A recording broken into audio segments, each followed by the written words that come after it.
देखते ही देखते एक चुड़ैल का रूप धारण कर लेती है। फिर वो जोर जोर से हंसने लगती है। ये सब देखकर दीपक बहुत घबरा जाता है। अब तुम मेरा राज जान गए हो कि मैं एक चुड़ैल हूँ। इससे पहले कि तुम जाकर सारे गांव वालों को बताओ, मैं तुम्हें मारकर खा जाऊंगी।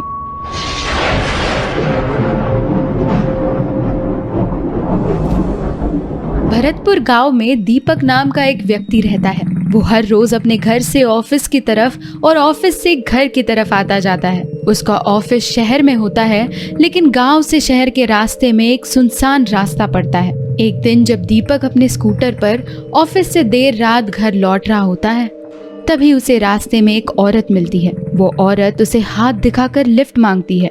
क्या आप मुझे थोड़ा आगे तक लिफ्ट दे सकते हो? मेरा घर यहाँ से कुछ ही दूरी पर है। दीपक उसे लिफ्ट दे देता है। एक सुनसान रास्ते पर जाकर वो औरत दीपक को स्कूटर रोकने के लिए कहती है। दीपक स्कूटर रोक देता है और वो औरत एक अंधेरे कोने की तरफ चली जाती है। दीपक ये सब देखकर बहुत ही हैरान हो जाता है। अरे इस सुनसान रास्ते पर तो कोई घर ही नहीं है। फिर ये औरत इतनी रात को एक अंधेरे कोने में क्या करने जा रही है? ये सोचकर दीपक वहाँ से चला जाता है कि शायद थोड़ा और अंदर जाकर उस औरत का घर होगा।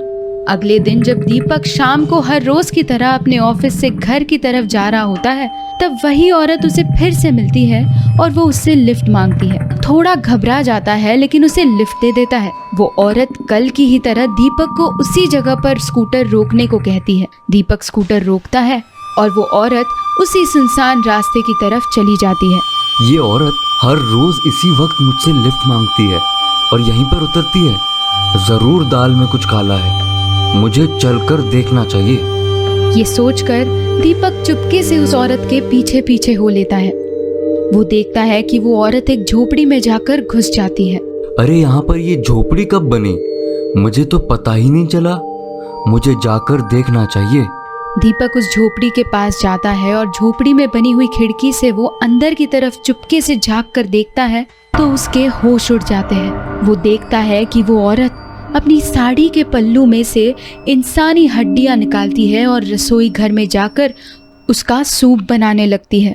ये देखकर दीपक बहुत डर जाता है, लेकिन अचानक से उसका पाँव फिसल जाता है और वो पास में रखे हुए डिब्बे से टकरा जाता है और वो औरत दीपक को पकड़ लेती है और देखते ही देखते एक चुड़ैल का रूप धारण कर लेती है। फिर वो जोर जोर से हंसने लगती है। ये सब देखकर दीपक बहुत घबरा जाता है। अब तुम मेरा राज जान गए हो कि मैं एक चुड़ैल हूँ। इससे पहले कि तुम जाकर सारे गांव वालों को बताओ, मैं तुम्हें मारकर खा जाऊंगी और तुम्हारी हड्डियों का सूप बनाकर पीऊंगी। ये सुनकर दीपक रोने लगता है और चुड़ैल के आगे हाथ जोड़कर माफी मांगता है और कहता है, चुड़ैल बहन, तुम मुझे छोड़ दो। इसके बदले तुम जो भी कहोगी मुझे मंजूर है। चुड़ैल कुछ देर सोचती है और फिर कहती है, ठीक है, मैं तुम्हें छोड़ रही हूँ, लेकिन आज से तुम मेरे गुलाम हो। पहले मैं शमशान में जाकर मुर्दों की हड्डियाँ चुरा कर लाती थी, लेकिन अब से तुम मेरे लिए जिंदा इंसान लाया करोगे, जिन्हें मैं मार कर खाया करूँगी और उनकी हड्डियों का सूप बनाकर पिया करूँगी। जिस दिन तुम किसी को भी नहीं लाओगे, उस दिन मैं तुम्हें मारकर खा जाऊंगी। उस दिन के बाद से दीपक हर रोज ऑफिस से आते समय किसी न किसी राहगीर को लिफ्ट देने के बहाने उस सुनसान रास्ते से होते हुए और झोपड़ी में ले जाता और चुड़ैल के हवाले कर देता। धीरे धीरे ये बात फैल गई कि इस रास्ते पर लोगों को उठाकर लेकर जाने वाला कोई गिरोह काम कर रहा है, इसलिए लोग सूरज ढलने के बाद उस रास्ते की ओर से कोई नहीं गुजरता। एक दिन दीपक इसी उधेड़ बुन में था कि कोई उसे मिलेगा या नहीं, तभी उसे सामने से एक बाबा दिख जाते हैं और वो मन ही मन खुश हो जाता है और वो उस बाबा को अपने स्कूटर पर बिठाकर उस सुनसान रास्ते पर लेकर जाता है और झोपड़ी में ले जाकर उस बाबा को चुड़ैल के हवाले कर देता है। जैसे ही चुड़ैल बाबा को मारने लगती है, तभी बाबा जोर जोर से हंसने लगता है और ये सब देखकर दीपक और चुड़ैल दोनों परेशान हो जाते हैं और चुड़ैल बाबा से पूछती है, ए बाबा, तुम क्यों हंस रहे हो? क्या तुम्हें मौत से डर नहीं लगता? भला मैं मौत से क्यों डरूं? डरना तो तुम्हें चाहिए।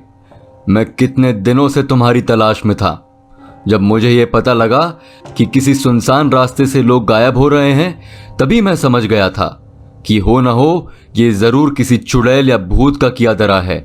लेकिन इस सब में तुम्हारा साथ एक इंसान भी दे रहा है, ये देखकर मुझे हैरानी हुई। ये बात सुनकर दीपक बाबा के पैरों में गिरकर रोने लगता है और माफी मांगता है और बाबा को सारी बात बताता है।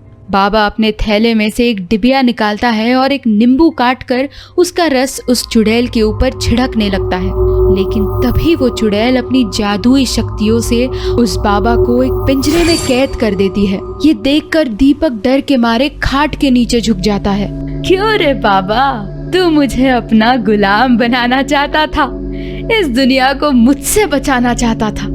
अब देख, मैंने तुझको ही कैद करके अपना गुलाम बना लिया है। देख अब मैं तेरा क्या हाल करती हूँ। इतना कहकर वो चुड़ैल एक बड़ा सा चाकू उठाती है और बाबा को मारने के लिए बढ़ती है। तभी खाट के नीचे छुपा हुआ दीपक उस चुड़ैल का पाँव खींच देता है और वो चुड़ैल जमीन पर गिर जाती है। इतने में पिंजरे में बंद बाबा दीपक से कहता है, बेटा जल्दी से उस नींबू के रस को इस चुड़ैल के ऊपर छिड़क दो, तभी इसकी सारी शक्तियाँ खत्म हो पाएंगी और हम इसे कैद कर पाएंगे। जैसे ही दीपक नींबू का रस छिड़कता है, देखते ही देखते बाबा का पिंजरा गायब हो जाता है और चुड़ैल दर्द के मारे चिल्लाने लगती है। तभी बाबा एक डिबिया निकालता है और उस चुड़ैल को अपने मंत्रोच्चारण से उस डिबिया में कैद करके ये जमीन में गाड़ देता है।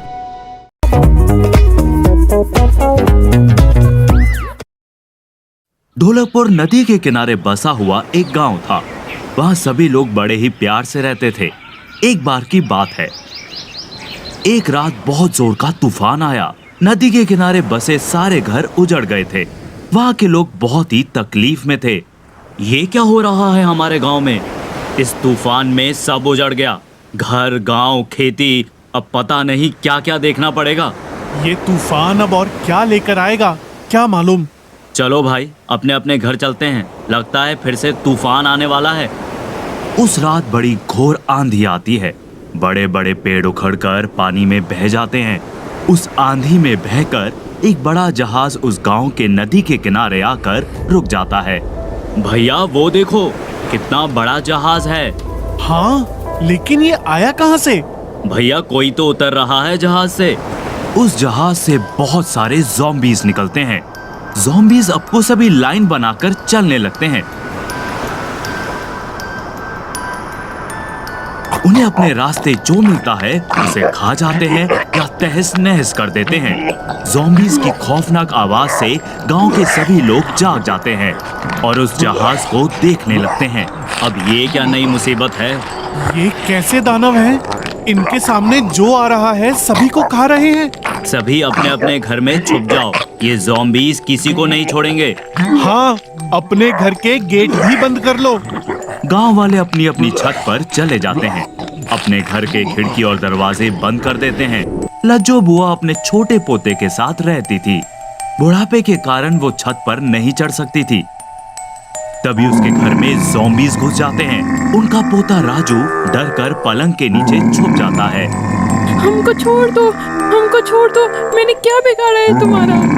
खाना खाना, मोटा ताजा खाना। खाना नहीं है हम, छोड़ दो हमें, चले जाओ यहाँ से। मोटा खाना। छोड़ो हमको, हम नहीं जाएंगे तुम्हारे साथ। कोई बचाओ हमको, ये कहाँ ले जा रहे हैं हमको? सभी ज़ॉम्बीज़ लज्जो बुआ को उठाकर अपने साथ ले जाते हैं। मिशन मोटा खाना कंप्लीट। तब राजू पलंग के नीचे से बाहर आता है। राजू दादी को याद करके रोने लगता है। थोड़ी देर में सुबह हो जाती है। सुबह होते ही सारे ज़ॉम्बीज़ अपने जहाज के अंदर चले जाते हैं और सभी गांव वाले बाहर आ जाते हैं। ये ज़ॉम्बीज़ कहाँ से आ गए हमारे गांव में? ये तूफान कम था क्या जो ये ज़ॉम्बी का आतंक भी छा गया गांव में? कोई मेरी दादी को बचाओ, वो ज़ॉम्बी मेरी दादी को अपने साथ ले गए। बेटा रो मत, हम तुम्हारी दादी को ज़ॉम्बी से वापस ले आएंगे। लेकिन हम उस खतरनाक ज़ॉम्बीज से लड़ेंगे कैसे? वो ज़ॉम्बीज अपने रास्ते में आने वाली हर चीज को नष्ट कर देते हैं। हमें कोई योजना बनानी होगी। आज रात होने से पहले ही हमें कुछ करना होगा। हाँ, लेकिन क्या करें? गांव में बहुत ही टेंशन का माहौल था। सभी लोग रात होने से डर रहे थे। संजय अपने प्लान के साथ तैयार था, लेकिन उसके मन में भी डर था कि उसका प्लान काम करेगा या नहीं। क्या सोच रहे हो? मुझे डर लग रहा है। ऐसा खतरा पहली बार आया है। पता नहीं हम लोग इससे लड़ पाएंगे या नहीं। हाँ, डर तो हमें भी है। अब इसका फैसला रात में ही होगा। बेचारा राजू लज्जो बुआ की याद में सुबह से रो रहा है। इन ज़ॉम्बी से कुछ भी करके आज छुटकारा पाना ही है हमने। रात होते ही सारे ज़ॉम्बीज जहाज से बाहर निकलते हैं। ज़ॉम्बी निकलते ही गांव में आतंक फैलाना शुरू कर देते हैं। कोई ज़ॉम्बी पेड़ उखाड़कर फेंकता है तो कोई घर तोड़ देता है। तभी प्लान के मुताबिक संजय ज़ॉम्बी के सामने जाकर खड़ा हो जाता है। अरे ओ ज़ॉम्बी, हमें देखो, हम नहीं डरते तुमसे। सारे ज़ॉम्बी संजय की तरफ बढ़ते हैं, लेकिन जैसे ही वो संजय के पास पहुंचते हैं और उसे छूने की कोशिश करते हैं, तब उनको पता लगता है कि ये एक मिरर है जिसमें सिर्फ संजय की छाया दिख रही थी। ओए ज़ॉम्बी, यहाँ हूँ मैं, मुझे पकड़ो। मैं यहाँ हूँ, मुझे पकड़ो। ज़ॉम्बीज गुस्से से संजय की तरफ आते हैं, लेकिन फिर से वहाँ आईना रहता है। ज़ॉम्बीज को समझ नहीं आ रहा था कि असली आदमी कहाँ है। ज़ॉम्बीज गुस्से से आग बबूला हो जाते हैं। वो इधर उधर चलने लगते हैं। लगता है हमारा प्लान काम कर रहा है। आपका अंदाजा सही था। ये ज़ॉम्बी तभी सबसे ज्यादा ताकतवर हैं जब वो साथ में हो। इन्हें अलग भी कर दिया और अब हम इन्हें यहाँ से भगा भी देंगे। अभी बाकी खेल तो बाकी है। अगर वो कामयाब हो गया तो हमें इन ज़ॉम्बी से छुटकारा मिल जाएगा। ज़ॉम्बी संजय और मनोज को पकड़ नहीं पा रहे थे। जब भी वो पकड़ने जाते वहाँ उन्हें आईना मिलता। इसकी वजह से वो किसी और चीज का नुकसान भी नहीं कर पा रहे थे। सुबह होने वाली है, तुम तैयार हो ना? हाँ हाँ, बिल्कुल तैयार। सुबह होते ही धूप ज़ॉम्बीज पर पड़ने लगी। वो वहां से भागने लगे, लेकिन हर तरफ आईना होने की वजह से उन्हें जहाज में जाने का रास्ता नहीं मिल पा रहा था और धूप की वजह से आईना से टकराकर ज़ॉम्बी पर धीरे धीरे असर पड़ रहा था। धूप की गर्मी की वजह से ज़ॉम्बी जलने लगे और सारे ज़ॉम्बीज वहां जलकर मर गए। आज से ज़ॉम्बीज का आतंक खत्म। हम सब ज़ॉम्बी से आजाद हैं, लेकिन अब हम उस विशाल जहाज का क्या करेंगे जो नदी किनारे खड़ा है? हम इस जहाज को अपने व्यापार में इस्तेमाल कर लेंगे। ये भी ठीक है। राजू की दादी उसी जहाज से मिल गई। गांव वालों ने मिलकर फिर से गांव को पहले जैसा बना लिया और उस विशाल जहाज को व्यापार के लिए इस्तेमाल करने लगे। गांव की आर्थिक हालत भी सुधरने लगी। सभी हंसी खुशी से रहने लगे।